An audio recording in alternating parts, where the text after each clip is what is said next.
We've all been there. You walk out into a sudden downpour without an umbrella, or spend weeks pouring your energy into a project, only for an algorithm to decide no one should see it. These moments leave us exhausted because we tie our well-being to outcomes we can't actually influence.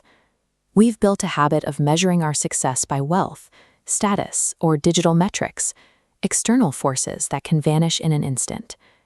But 2,000 years ago, a man who lost everything developed a mindset designed to make him immune to these disasters.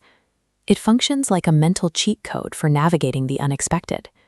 The source of our anxiety isn't that bad things happen to us. It's that we allow our internal state to be dictated by variables we do not own. In 300 BC, Zeno was a wealthy merchant. While sailing from Phoenicia to Piraeus, a storm sank his boat and wiped out his entire fortune and his life's work in a single afternoon. Most of us would be broken, but Zeno chose a different path. Instead of succumbing to anger or feeling cheated by nature, he remained composed, meeting total financial ruin with neutrality. He realized that while the storm was out of his hands, his reaction was entirely his own. This insight formed the basis of Stoicism, a way of viewing the world through a lens of indifference toward things we cannot change. Stoicism evolved into a survival manual for the ancient world, reaching every level of society. It was practiced by Epictetus, who lived through slavery, and Marcus Aurelius, who led the Roman Empire at the height of its power. These figures proved that resilience comes from altering how a crisis affects your mind, rather than trying to prevent the crisis from happening. The Stoic mindset centers on the dichotomy of control, separating life into two categories. The external bucket holds what you can't guarantee, weather, market volatility, or your boss's mood. The internal bucket contains your actual focus, your effort, choices, and reactions to the world. You can train this skill through voluntary discomfort.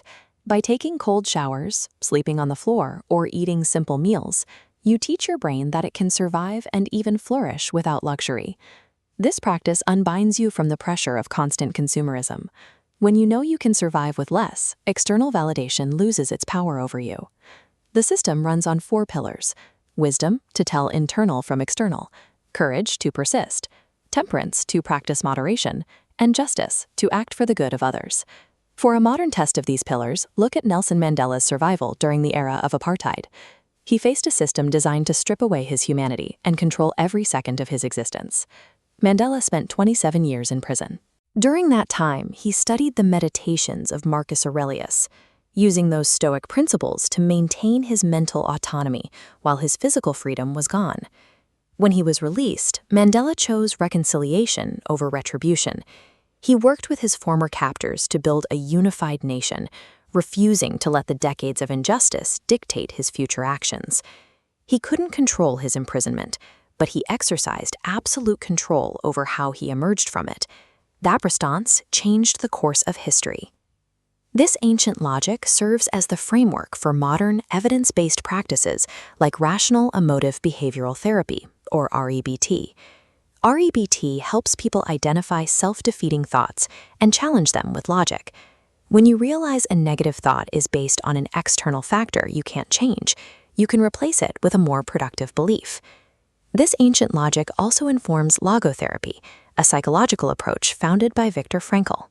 It operates on the fundamental principle that we can find meaning and purpose even in the most restricted, uncontrollable environments.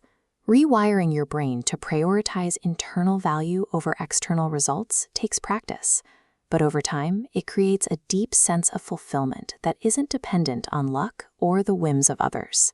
We will all face our own shipwrecks. We can't stop the storm, but we have the power to stay at the helm. If this helped you reframe your perspective, leave a like, subscribe, and tell me how you handle stress in the comments.